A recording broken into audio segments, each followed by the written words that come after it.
Coucou et bienvenue sur cette nouvelle vidéo. On se retrouve aujourd'hui pour les 5 livres qui m'ont le plus marqué de l'année 2025. Donc ça fait partie de mes lectures et pas de ce qui sont sortis expressément en 2025. Mais je pense qu'il y a des pépites qui ont été découvertes cette année-là, ou du moins j'en ai entendu parler cette année-là, et elles sont clairement dans mon top 5 de l'année 2025. Et du coup, on commence tout de suite. Donc en premier, on va retrouver donc la duologie L'ombre d'Adeline et la traque d'Adeline. Je ne pensais pas aimer. Honnêtement, c'était pas une lecture qui était faite pour que je l'aime. Même plutôt au contraire, c'est un livre très trigger qui aborde des sujets très complexes et très forts.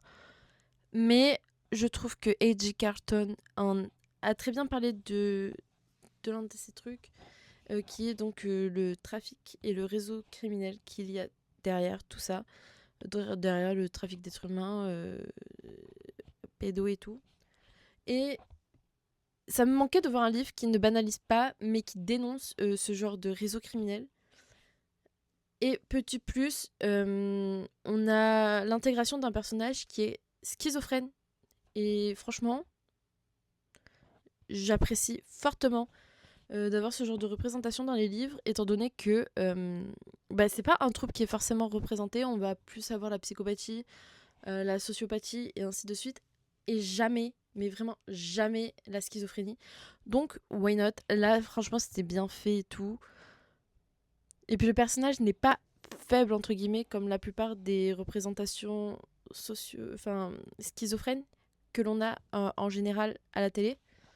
Donc, petit point pour elle. En deuxième position, je vais mettre Fourth Wing, qui est, genre, je crois, ma meilleure lecture de l'année 2025.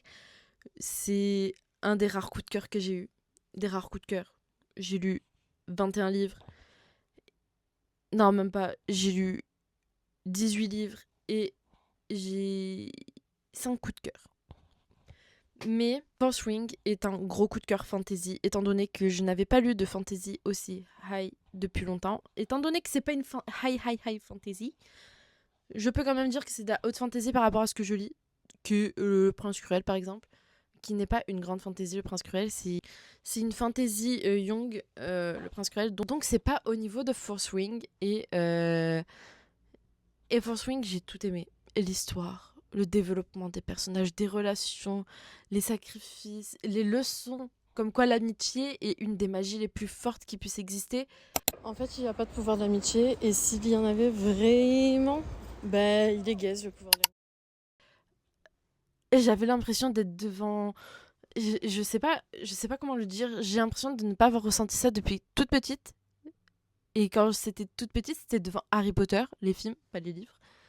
Et genre, je n'avais pas ressenti ce sentiment de... Ils sont plus forts ensemble. Et même s'il y a des pertes, tant que tu te relèves derrière, genre, t'as pas sali la mémoire d'une personne. La personne, elle est pas décédée pour rien. Et en fait, ouais, c'est ça. Franchement, j'ai kiffé. Autant dire que c'était pas piqué des hannetons. En plus, la relation entre Liam et Violette, quel poulet. Voilà. J'ai même lu le tome 2 cette année. Donc voilà. Enfin, je l'ai lu entre janvier et février, le tome 2. Mais, euh, mais le tome 1, oui, quel bonheur de l'avoir lu. Je sais pas pourquoi j'ai mis autant de temps pour le lire, alors que tout le monde était en train de l'encenser, ce livre. Vraiment, tout le monde était là en mode ouais, meilleur livre, meilleure saga et tout.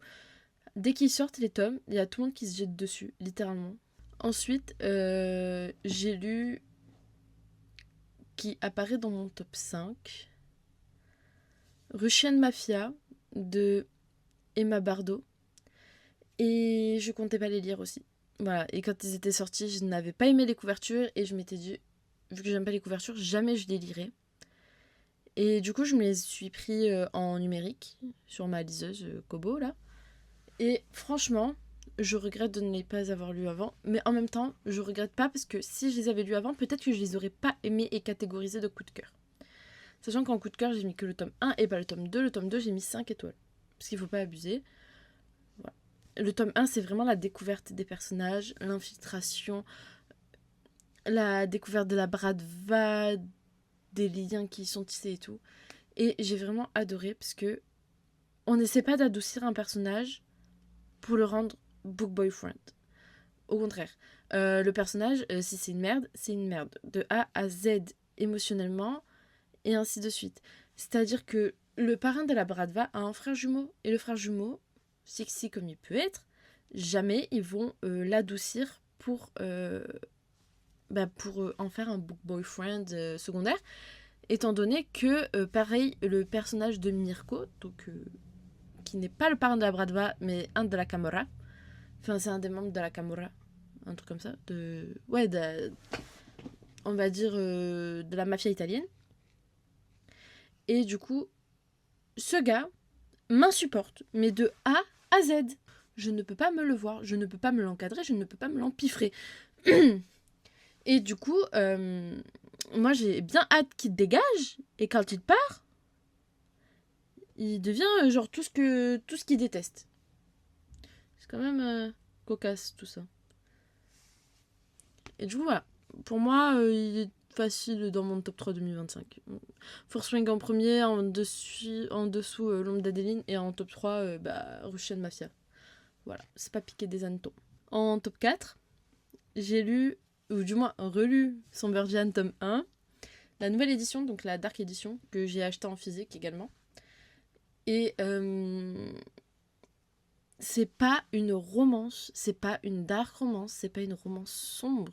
C'est un psychothriller. Il faut arrêter de voir le côté romance de ce livre, étant donné que Jalen est un fou du bus, un sociopathe qui fait des crises psychotiques qui sont dangereuses et pour lui et pour son entourage, qui fait des crises d'impulsivité qui sont dangereuses pour ses frères.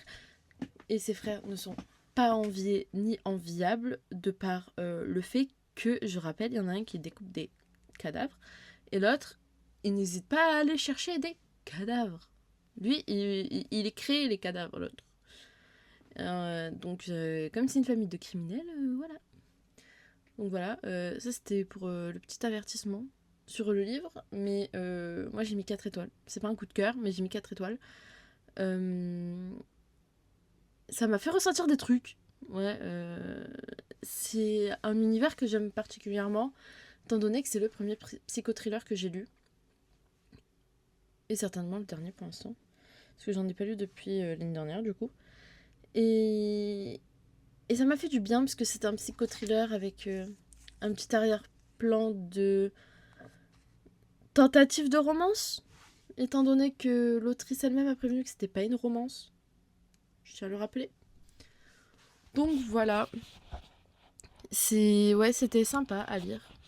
Moi j'ai bien aimé.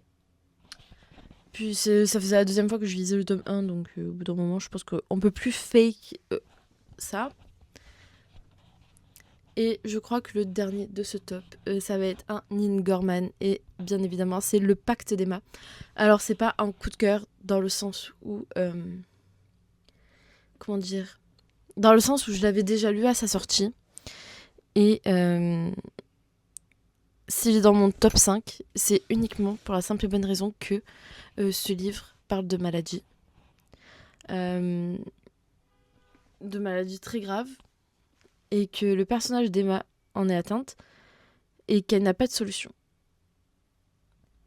Et pour essayer de pallier à tout ça, elle devient l'assistante d'un vampire en pensant que devenir vampire pourrait la sauver.